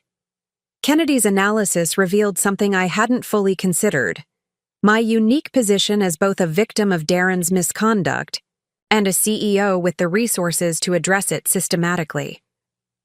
Most women who experienced this kind of professional sabotage lacked the power to seek meaningful recourse. But I had the financial resources, legal standing, and business relationships necessary to make pursuing justice both feasible and effective. "There's another dimension to consider," Kennedy continued. "If McKinsey has been systematically discriminating against women and appropriating their intellectual property, you're probably not dealing with isolated incidents. This could be a pattern that affects dozens of current and former employees." This possibility led to my next strategic decision, reaching out directly to some of the women I knew had been affected by similar treatment. I started with Thea Morrison, using my knowledge of her blocked partnership recommendation to open a careful conversation about her experiences at McKinsey. I've been thinking about your insights regarding collaborative leadership styles, I told her during a coffee meeting that I had arranged through a mutual contact. I'm curious about how those approaches are received in different organizational cultures. Thea was initially cautious, but as our conversation progressed, she began sharing details about her experiences that confirmed and expanded my understanding of the systemic issues. The partnership track denial was just the most recent example of a pattern that had been building for years. Her ideas were regularly appropriated without credit. Her expertise was questioned in ways that her male colleagues never was, and her collaborative approach was consistently interpreted as weakness rather than strength. The frustrating thing, she said, is that I know I'm good at what I do. My clients specifically request me for repeat engagements. My project outcomes consistently exceed expectations, and my peer reviews are excellent. But somehow none of that translates into advancement opportunities. More importantly, Thea mentioned several other women at McKinsey who had similar experiences. There's actually an informal network of us who share information and support each other, she said. We've talked about whether there might be grounds for some kind of formal complaint, but most people are afraid of retaliation. This was exactly the opening I needed. What if you had institutional support for pursuing those concerns? I asked carefully. Hypothetically, if there were legal resources available and protection from retaliation. Thea's eyes sharpened with interest. That would change everything. But who would provide that kind of support? Let me think about that and get back to you, I said, already knowing exactly who would provide it. Over the following weeks, I had similar conversations with 4 other women who had been affected by what was clearly a systematic pattern of discrimination and intellectual property theft at McKinsey. Each conversation added new details to the picture, while also revealing potential allies who could provide testimony and evidence that would make any legal action much stronger. Meanwhile, I was also assembling the financial and strategic resources necessary to pursue this comprehensively. Through my role at Blackwood Industries, I had access to some of the best legal talent in the country, along with the financial resources to fund a major litigation effort. More importantly, I had business relationships that could provide additional pressure points if McKinsey attempted to minimize or dismiss the allegations. Several of our major clients and partners also worked with McKinsey, giving Blackwood significant leverage in any negotiation or settlement discussion. If we could demonstrate that McKinsey's misconduct had affected the quality of their consulting services, those client relationships could become powerful allies in seeking accountability. By the end of July, I had assembled what amounted to a comprehensive legal and strategic team capable of taking on one of the world's most powerful consulting firms. Kennedy Shaw would lead the legal strategy, Fiona Walsh would provide corporate governance expertise, and I had identified 6 women willing to provide testimony about systematic discrimination and intellectual property theft. Most importantly, I had gained clarity about my objectives. This wasn't just about personal vindication or even professional justice. It was about using my unique position and resources to address a systemic problem that affected countless women in professional services firms across the country. The case I was building had the potential to create precedent-setting legal accountability for workplace discrimination and intellectual property theft. But first, I needed to decide how and when to confront Darren directly about what I had discovered. The resources were assembled. The strategy was clear. Now it was time to decide how to deploy them for maximum impact. August 2022 became the month of perfect performance. While I assembled my legal team and built my case against McKinsey, I simultaneously had to maintain the fiction of being Darren's supportive, naive wife, who was slowly learning about business strategy under his patient guidance. The cognitive dissonance was exhausting, but it was also oddly empowering, like being an undercover agent in my own life. Every morning, I would wake up and consciously decide which version of myself to present. Over breakfast, I was Taylor the grateful wife, listening attentively as Darren explained some basic business concept that I had actually mastered years before he ever heard of it. "That's so interesting," I would say when he described market segmentation strategies, while internally calculating how those same principles applied to Blackwood's upcoming expansion into Southeast Asia. "You're really getting the hang of this business thinking," Darren told me one morning as he prepared for work, straightening his tie with the self-satisfaction of a man who believed he was molding an eager student. "I think your consulting practice could really benefit from some of the frameworks I've been teaching you." "I hope so," I replied with appropriate humility. "I have so much to learn still." What he didn't know was that 30 minutes after he left for the office, I would be on a video call with executives from our German subsidiary, discussing the integration challenges of our recent battery technology acquisition. The woman who needed his guidance on basic business concepts was simultaneously managing a deal worth more than his entire annual salary. The evening routine was equally surreal. Darren would come home energized from his day, eager to share his professional victories and strategic insights with his appreciative audience of one. I learned to ask exactly the right questions, ones that seemed curious rather than informed, supportive rather than challenging. "How did the Meridian presentation go?" I would ask, already knowing from my sources that it had been a disaster, because McKinsey still hadn't grasped the technical constraints that Patricia Vance had been trying to explain for months. "Not as well as expected," Darren would admit. "Vance is still being stubborn about the expansion timeline. She keeps insisting that we don't understand the manufacturing limitations, but I think she's just making excuses because she's afraid of rapid growth." I would nod sympathetically while knowing that Patricia was absolutely correct, and that McKinsey's recommendations would have resulted in production commitments that were physically impossible to meet. "Maybe she's just being cautious," I would suggest mildly. "That's the problem with female executives," Darren would reply. "They're so risk-averse that they miss obvious opportunities for growth." These conversations had become a masterclass in psychological manipulation. Darren wasn't just dismissing my intelligence. He was using our intimate relationship to validate his own biases about women in leadership roles. Every evening, I provided him with a safe space to express attitudes that would have been professionally disastrous if voiced in his workplace, while he remained completely unaware that his most trusted confidant was one of the female executives he was systematically undermining. The most challenging aspect wasn't the deception itself. It was maintaining emotional equilibrium while listening to my husband reveal himself to be someone fundamentally different from the man I had married. The Darren who had fallen in love with my intelligence at Northwestern had been replaced by someone who needed me to be smaller so that he could feel larger. But the double life also provided unexpected advantages.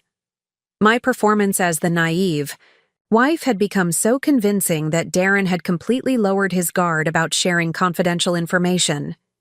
He would discuss McKinsey's internal politics, upcoming partnership decisions, and strategic client discussions with the casual openness of someone who believed his audience couldn't possibly understand the implications. "Patrick thinks he's going to get the sustainability practice leadership role," Darren mentioned one evening while we prepared dinner together. "But I've been positioning myself with the right clients and board members. Leadership wants someone who can think strategically about practice development, not just execute existing projects." What he was describing was essentially a campaign to undermine his colleague through relationship manipulation and strategic information control. Exactly the kind of behavior that would have appalled the man I had married, but which current Darren seemed to view as normal professional advancement. Meanwhile, I was using the intelligence he provided to stay several steps ahead of McKinsey's strategic moves. When Darren mentioned that they were planning to pitch a sustainability consulting contract to the state of Illinois, I had Blackwood's government relations team submit our proposal 2 weeks earlier with more comprehensive technical specifications and more competitive pricing. When he shared details about their upcoming partnership discussions with a renewable energy startup in California, I had our venture capital arm initiate acquisition talks with the same company. leveraging our superior financial resources and strategic position to present a more attractive offer. By the end of August, I had used information gained through Pillow Talk to outmaneuver McKinsey on 4 separate business opportunities, while maintaining the perfect facade of a supportive wife who was gradually learning to appreciate the complexities of corporate strategy. The double life was becoming easier with practice, but it was also revealing truths about my marriage that I wasn't sure I could continue to live with much longer. September marked the beginning of what I privately called Phase 2, the systematic positioning of pieces for the eventual confrontation. Everything I had learned about Darren's professional vulnerabilities and McKinsey's institutional weaknesses needed to be transformed into leverage that could create lasting change rather than just temporary satisfaction. The first major move came through an unexpected opportunity. Blackwood Industries had been invited to participate in a joint venture with 3 other major corporations to develop a new renewable energy research facility in downtown Chicago. The project would require significant consulting support for regulatory compliance, technology integration, and strategic planning. Exactly the kind of high-profile engagement that McKinsey would desperately want to win. But here's what made it perfect. The project would be housed in the Blackwood Building, our flagship office tower that also happened to be where McKinsey's Chicago office was located. As the primary sponsor of the research facility, Blackwood would have significant influence over vendor selection and project management. In other words, I would be in a position to determine whether McKinsey got the contract, and under what terms. I began laying the groundwork carefully, working with our procurement team to develop selection criteria that would favor firms with demonstrated expertise in collaborative leadership and inclusive team management. On paper, these seemed like standard corporate social responsibility requirements. In practice, they were designed to expose exactly the kind of systematic bias that I had documented in McKinsey's approach to female professionals. We're emphasizing thought leadership and innovative problem-solving approaches, I explained to our board when presenting the vendor selection framework. We want consulting partners who can demonstrate not just technical expertise, but cultural alignment with our values of inclusivity and collaborative excellence. Fiona Walsh, who was part of the board discussion, caught the subtext immediately. Those criteria seem very appropriate for a project of this magnitude, she said with barely concealed approval, particularly given the public visibility and potential for establishing new industry standards. Meanwhile, I was also positioning the timing to coincide with Blackwood's annual holiday party in December, the same event where Darren had made his dismissive "just a wife" comment the previous year. The symmetry was too perfect to ignore. If everything went according to plan, the consulting vendor selection would be announced at that party, creating an opportunity for a very public demonstration of exactly who held the real power in our relationship. But the consulting contract was just one element of a larger strategic framework. Through Kennedy Shaw's investigation, we had identified 12 current and former McKinsey employees who had experienced systematic discrimination or intellectual property theft. 6 of them were willing to provide formal testimony, and 3 had documentation that corroborated my own evidence about Darren's misconduct. More importantly, Kennedy had discovered that several of McKinsey's major clients had begun questioning the quality and originality of their strategic recommendations. The pattern of appropriated intellectual property had resulted in consulting solutions that were recycled, outdated, or technically flawed. Exactly the kind of service quality issues that could trigger contract reviews and potential litigation. We're not just building a case against individual bad actors, Kennedy explained during one of our strategy sessions. We're documenting systemic institutional failures that affect McKinsey's core business relationships. That gives us leverage that goes far beyond any single employment dispute. The most elegant aspect of the positioning was how it turned Darren's own behavior against him. His habit of sharing confidential client information with his naive wife had provided me with detailed knowledge of McKinsey's strategic vulnerabilities. His systematic undermining of female colleagues had created a network of potential allies who were eager to see accountability established. His appropriation of intellectual property had generated a paper trail that could trigger both civil and criminal liability. In essence, Darren had spent months providing me with the exact tools I needed to destroy his career and expose the institutional culture that had enabled his behavior. But I wasn't interested in simple destruction. The goal was to create systemic change that would protect other women from experiencing what I had endured, while also demonstrating that dismissing capable people based on gender stereotypes was not just morally wrong, but strategically stupid. By late September, all the pieces were in position. The legal framework was solid, the business leverage was significant, and the timing was perfect. The consulting contract announcement would create the ideal public setting for revealing the truth about my identity and Darren's misconduct. Most importantly, I had finally decided what outcome I wanted to achieve. This wasn't about saving my marriage. That relationship was already over, killed by Darren's systematic erosion of respect and partnership. This was about using my unique position and resources to create accountability that would extend far beyond my personal situation. The stage was set for a confrontation that would transform not just my own life, but potentially the entire culture of one of the world's most influential consulting firms. All that remained was to execute the plan with the same precision and strategic thinking that had made me successful in every other aspect of my professional life. The first week of December felt like the calm before a perfectly orchestrated storm. Every detail had been planned, every contingency considered, every piece of evidence organized and verified.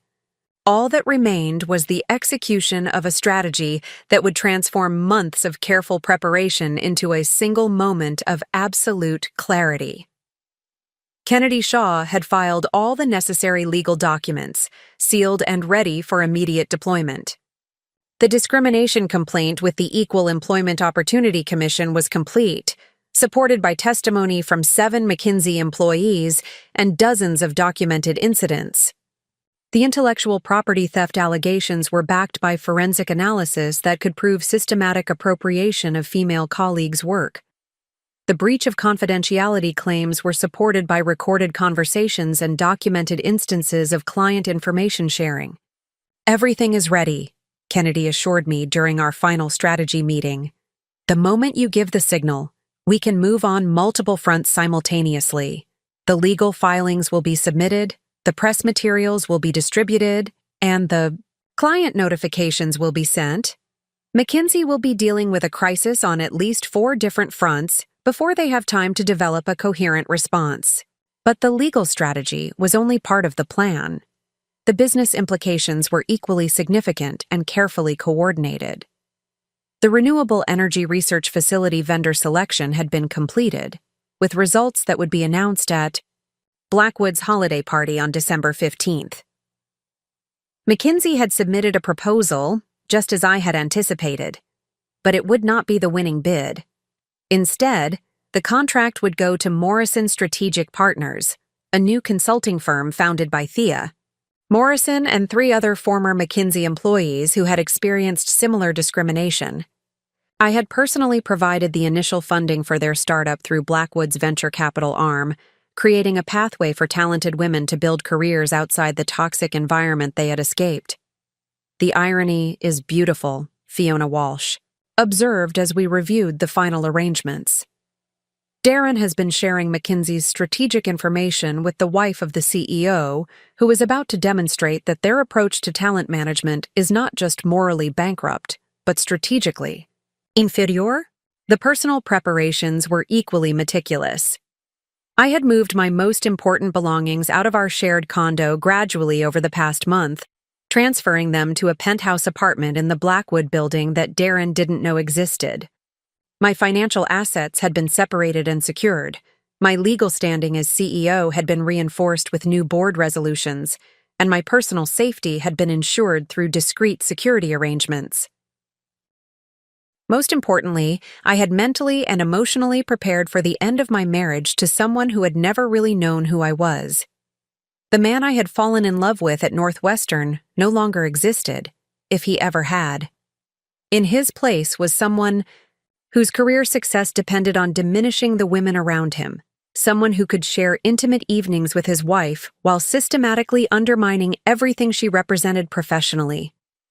The final preparation was perhaps the most symbolic. Selecting what to wear to the holiday party, I chose a midnight blue dress that was elegant but commanding, expensive but understated, the kind of outfit that projected authority without apology. It was the same dress I had worn to my first board meeting as CEO, when I had officially taken control of my grandfather's legacy. "You look like someone who owns the building," my assistant Faye commented when she saw me in the office that morning, not knowing how literally accurate her observation was. The guest list for the party had been carefully curated. All the major McKinsey partners would be there, including the ones who had enabled Darren's rise through the ranks. Several business journalists had been invited, along with executives from companies that relied on McKinsey's consulting services. The board members of 3 organizations that were considering major consulting contracts would be in attendance, positioned to witness firsthand how McKinsey's leadership responded to evidence of systematic misconduct. As December 15th dawned, clear and cold, I felt the kind of crystalline focus that had always marked my most important professional moments. Every variable had been accounted for, every outcome had been anticipated, every detail had been perfected.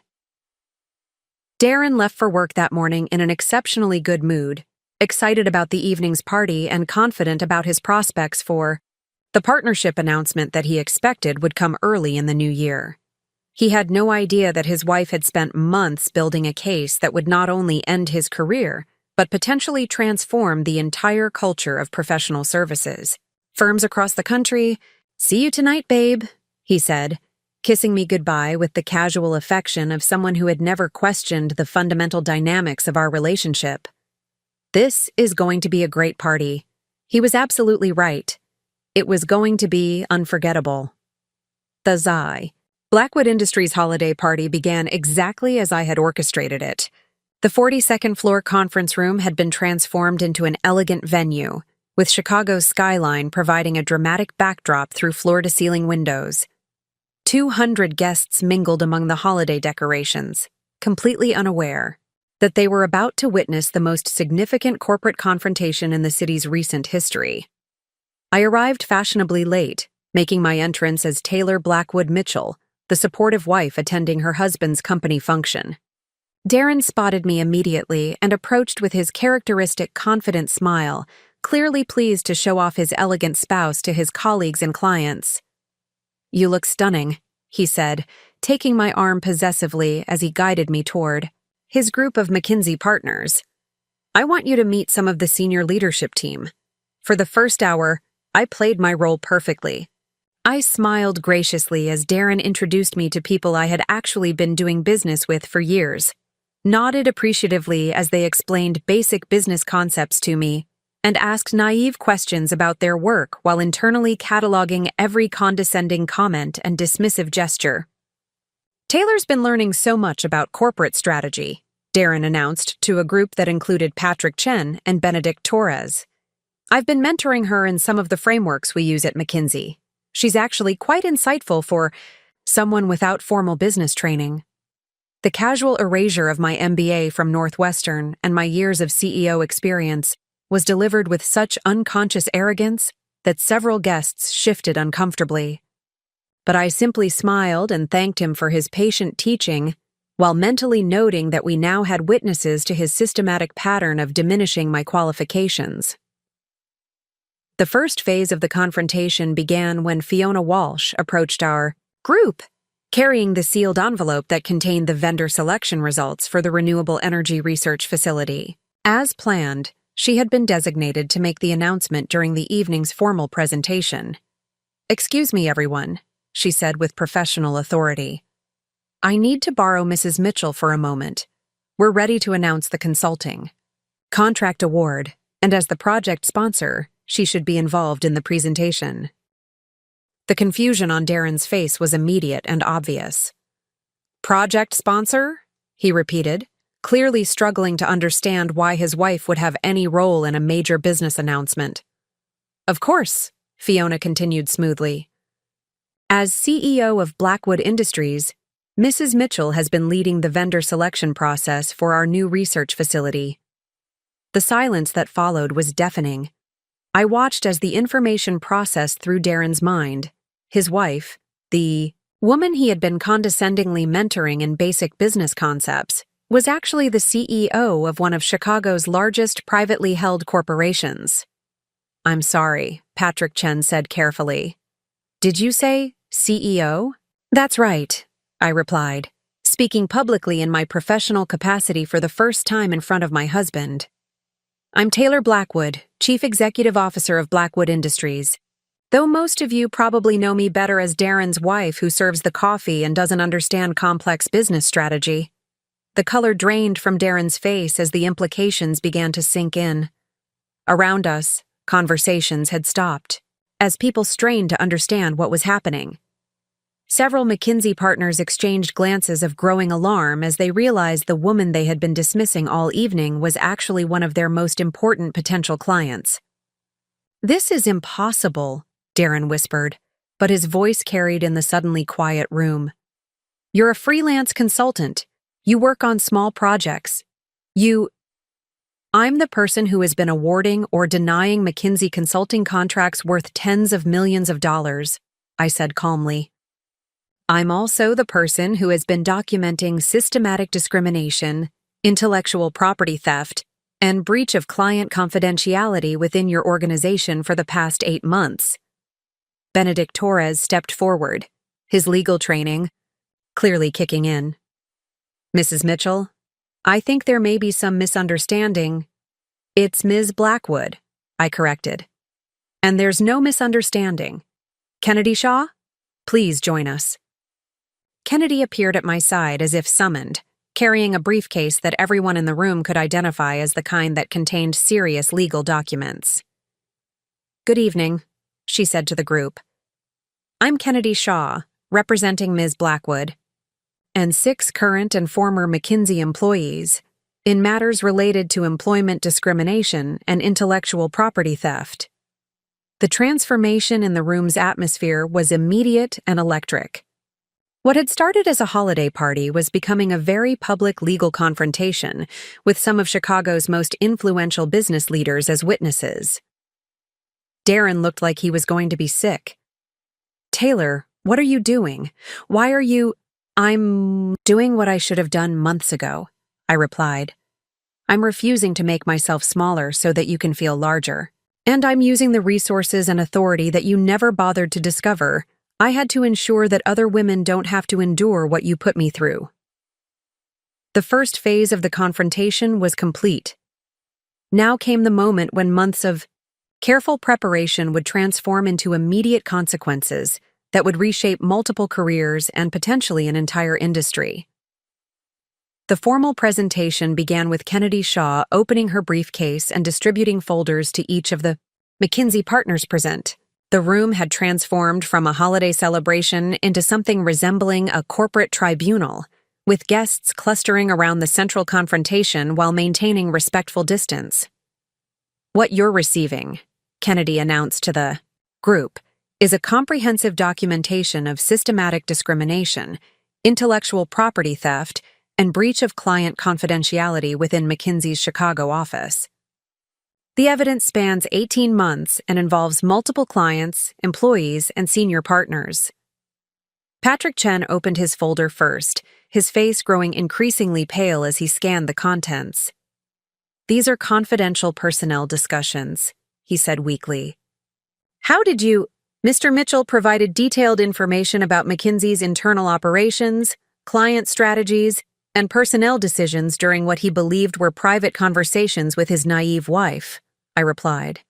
Every dismissive comment about female colleagues, every instance of appropriated intellectual property, and every breach of client confidentiality has been documented and verified.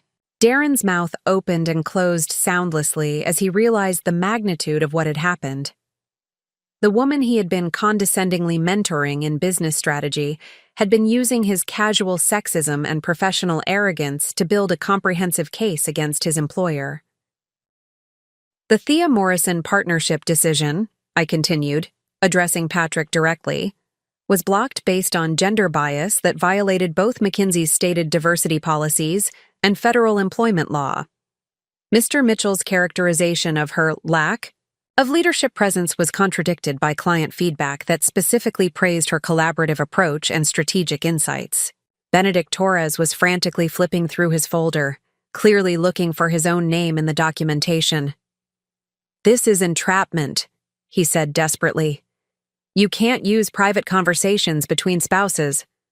"Actually, we can," Kennedy interrupted smoothly. "Particularly when those conversations involve confession of criminal activity. Intellectual property theft, conspiracy to defraud clients, and systematic employment discrimination are not protected by spousal privilege."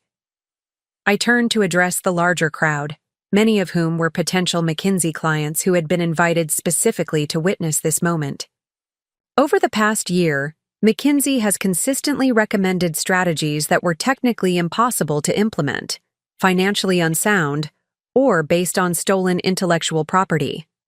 The renewable energy sector analysis that they've been selling to multiple clients was originally developed by Thea Morrison, whose contributions were systematically erased and repackaged as original McKinsey methodology. The business implications were immediately clear to everyone in the room. If McKinsey had been selling recycled or stolen strategies to competing clients, it represented massive liability and potential fraud that could trigger contract cancellations and litigation across their entire practice.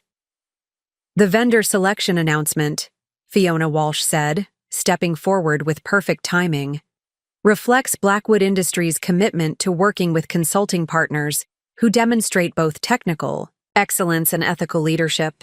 The Renewable Energy Research Facility contract has been awarded to Morrison Strategic Partners, founded by former McKinsey employees who left due to the discriminatory practices documented in these files.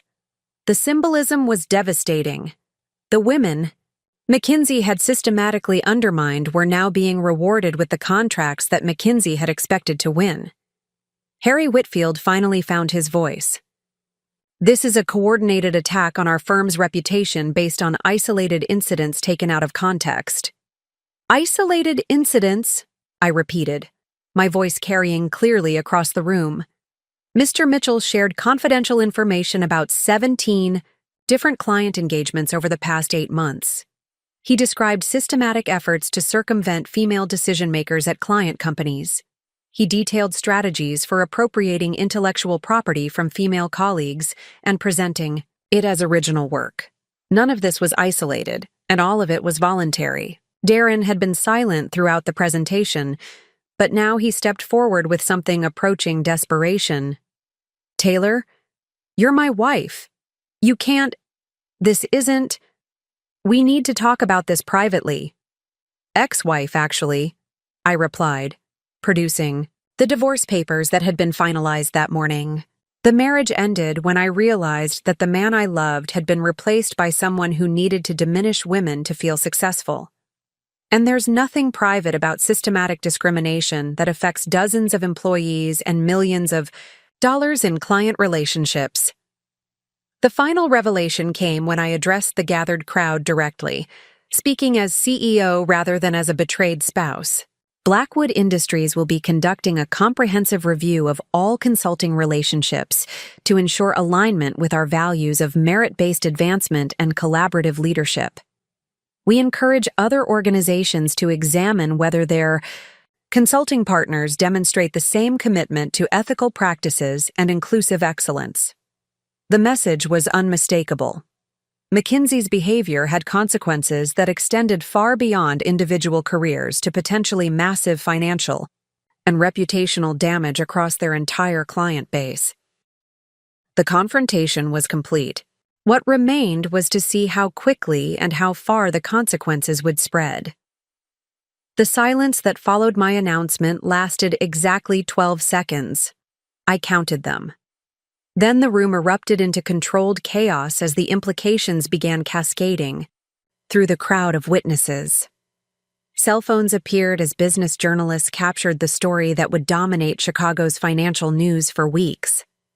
McKinsey partners huddled in urgent whispered conversations, while their potential clients discreetly moved away from any association with the unfolding scandal. Patrick Chen was the first to attempt damage control. "Ladies and gentlemen, we appreciate Ms. Blackwood's concerns and look forward to addressing them through appropriate channels. However, this is hardly the venue for—" "This is exactly the venue," I interrupted, my voice carrying the authority that came from owning the building we were standing in. "These are the same people who have been receiving flawed strategic advice based on stolen intellectual property and compromised by systematic bias. They deserve to understand why McKinsey's recommendations have been consistently inferior to those provided by firms that actually value diverse perspectives." Kennedy Shaw stepped forward with practiced precision. "McKinsey Chicago will be receiving formal legal notices within 48 hours. The Equal Employment Opportunity Commission complaint has been filed, supported by testimony from 7 current and former employees. The intellectual property theft allegations include forensic analysis that traces stolen work product through multiple client engagements." Darren finally seemed to grasp the enormity of what was happening. "You've destroyed my career," he said, his voice barely above a whisper. "Everything I've worked for." "You destroyed your own career," I replied without sympathy. "I simply documented it. Every dismissive comment, every stolen idea, every breach of confidentiality was your choice. I just refused to remain silent about it." The crowd began to thin as guests recognized that they were witnessing a corporate meltdown that would have serious legal and financial consequences. Several McKinsey clients approached Fiona Walsh to request private meetings about reviewing their consulting relationships. 3 business journalists had already left, clearly rushing to file stories about the evening's revelations. Benedict Torres made one final attempt at intimidation. "This will backfire on you, Ms. Blackwood. McKinsey has resources and relationships." That what?" I asked calmly. "That will somehow undo months of documented evidence? That will convince courts to ignore systematic discrimination? That will restore client confidence after they learn their strategic advice was based on stolen intellectual property?" Security appeared at my gesture, not to escort anyone out, but to ensure that the McKinsey partners couldn't approach any of the potential witnesses who were still present. The message was clear. This building, this event, and this revelation were all under my control. As the McKinsey group finally departed, their confident demeanor replaced by barely concealed panic, I felt something I hadn't experienced in years, the satisfaction of being completely authentic in every aspect of my life. No more pretending to be less intelligent, less capable, or less powerful than I actually was. The woman who had poured coffee while being called just a wife was gone forever, replaced by someone who would never again accept being diminished for someone else's comfort. The immediate aftermath was complete, but I knew the real consequences were just beginning. 6 months later, I stood in the same conference room where everything had changed, but now it hosted the quarterly board meeting of Morrison Strategic Partners. Thea Morrison was presenting their expansion plans to a room full of investors, including executives from companies that had terminated their McKinsey contracts after the discrimination scandal broke. Our collaborative leadership approach has resulted in client satisfaction scores that exceed industry averages by 30%, Thea reported with the confidence of someone whose expertise was finally being recognized and valued. We've secured 12 major contracts, including 3 that were previously held by McKinsey Chicago. The ripple effects had exceeded even my most optimistic projections. McKinsey's Chicago office had lost 18 major clients and faced ongoing federal investigation for employment discrimination. Patrick Chen had resigned under pressure. Benedict Torres was facing personal liability for intellectual property theft, and Harry Whitfield had been demoted to junior consultant. The firm's reputation for ethical leadership had been permanently damaged, forcing a comprehensive review of their practices nationwide. Darren had been terminated within a week of the holiday party, his partnership track eliminated along with his career prospects at any major consulting firm. The last I heard, he was working for a small business advisory practice in Milwaukee, considerably humbled by the experience of having his professional standing determined by someone he had systematically underestimated. More importantly, the case had established legal precedent for addressing systematic workplace discrimination and intellectual property theft. 3 other major consulting firms had proactively revised their promotion processes and bias training programs rather than face similar exposure. As for me, I had finally integrated all aspects of my identity into something authentic and powerful. The CEO who commanded boardrooms was the same person who navigated personal relationships. The strategic thinking that built billion-dollar corporations was applied to every decision in my life. Standing at the window overlooking Chicago's skyline, I reflected on how completely my world had transformed. The woman who had allowed herself to be called just a wife had evolved into someone who would never again accept anything less than full recognition of her worth. The foundation that had crumbled under the weight of systematic diminishment had been rebuilt into something unshakable, the absolute certainty that I deserved to take up every inch of space I had earned. Some lessons come at a steep price, but as it turned out, I was very good at collecting what was owed. Up next, you've got 2 more standout stories right on your screen. If this one hit the mark, you won't want to pass these up. Just click and check them out. And don't forget to subscribe and turn on the notification bell so you don't miss any upload from us.